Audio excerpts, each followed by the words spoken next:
Peter says, okay, wash all of me. Jesus comes back and says, nope, you're still not getting it. You don't need to worry about washing the rest of you if you're already clean.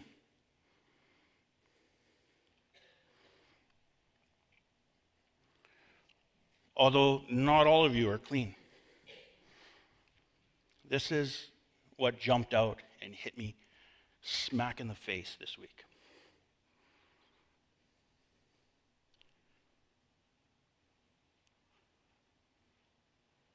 The Bible says that Jesus continued to wash the rest of the disciples' feet, which means whose feet did Jesus wash? The one that was about to betray him.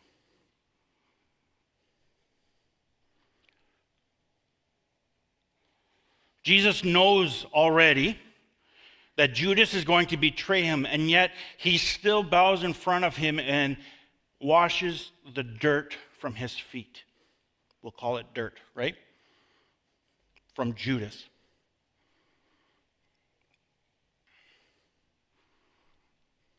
He washes all of their feet. He comes, after he's done, he comes back and he says, now you've seen what I have done. Go and do the same. Go and do the same. How many feet have you washed this week?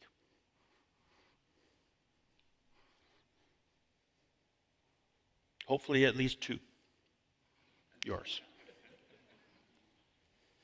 If not, it's time to go and do the same. Go wash your feet. But how many feet have we washed? This is a command that Jesus gives to his disciples that John thinks is important enough to put in his letter, in his story of who Jesus is.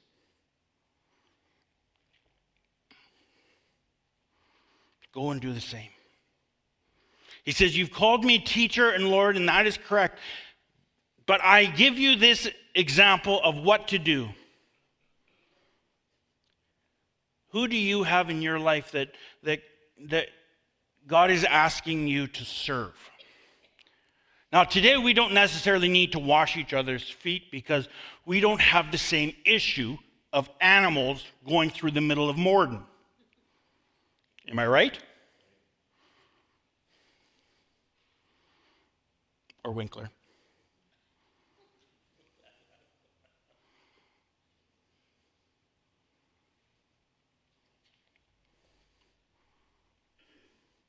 But I guarantee there are things that God will ask you to do and you go,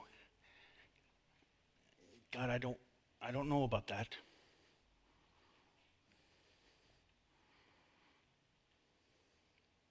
He's going to ask you, and he has asked you, and he will ask you to love somebody and to serve somebody that might betray you.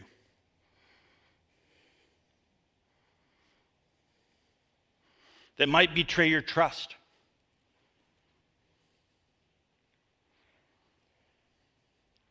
That might rub you the wrong way, that may not have the same political view as you, that may not even have the same religious view of who God is. Maybe it's who they think that they are. Maybe they think that they are not what God created them to be. And God is saying, serve them. Humble yourself. Do not think too highly of yourself. Because if Jesus, who, right at the beginning of the verse or the chapter, it says that Jesus knew that the Father had put all things under his power and that he had come from God and was returning to God. So here is Jesus, who knows that he is the author of all things, can do all things, and what does he do? Humbles himself and washes the crap off of the disciples' feet.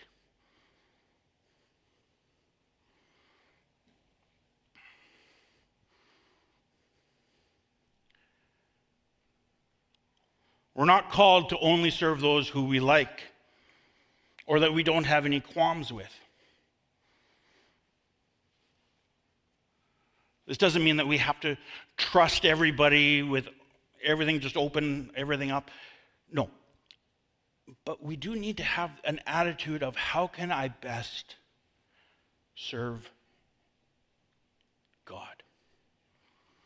And sometimes that means getting down on our knees. Getting down on our knees and washing their feet. This hit me hard. What if the person that I'm serving never comes to know the Lord?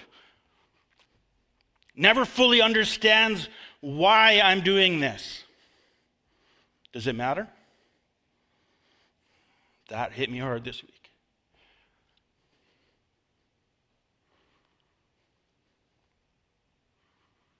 I have people in my life that, you know what, I just don't understand. I do my best to show them God's love, to share with them, to bless them in whatever way I can, and yet they still seem to have something against me.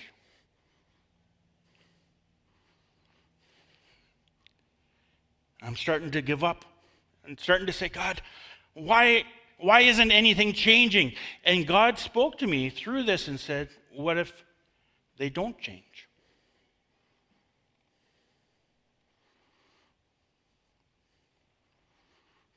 Does that still mean, or does that mean that you don't need to wash their feet? Judas, his life didn't change much after Jesus washed his feet. It wasn't that Judas went, oh, here's the example. Okay, well, I guess I'm not going to betray him for the 30 pieces of silver.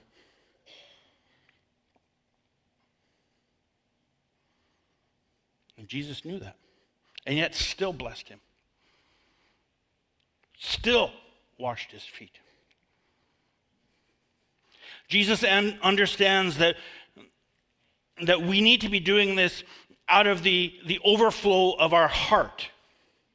It's only a chapter before that we see Mary take some expensive perfume. In John chapter 12, takes some really expensive perfume and comes to Jesus and washes his feet with this perfume and wipes it dry with her hair. I hope she had a bath afterwards, right? She wipes his feet with her hair. And Judas, standing there, looks at the perfume and goes, man, what a waste. She could have sold that and given the money to the poor. He didn't really care about the poor. He was thinking more about the money, the Bible says. But Jesus knew in that instance, it was out of her heart that she was doing it. She was doing it because she was humbled. She loved Jesus so much, and she's like, what can I do to show him my love?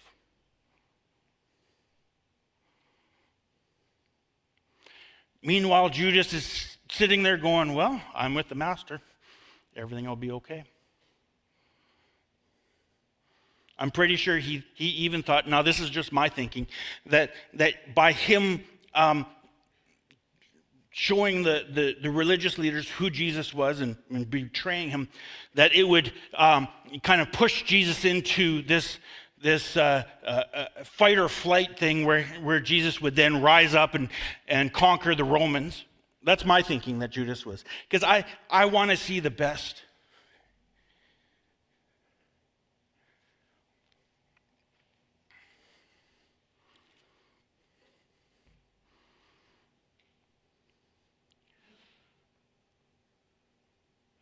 What's important in this story is not necessarily what Jesus did, but why he did it.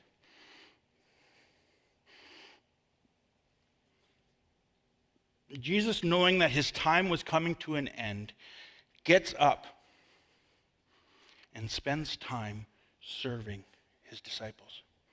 and then says, go and do the same. Go and do the same. This is a command. And yet I think we as the church, not necessarily this church, but the church in North America, we have lost that serving part of our faith. Where we're glad to just get by, to get the get out of jail free card of salvation. And yet God calls us to so much more. To so much more.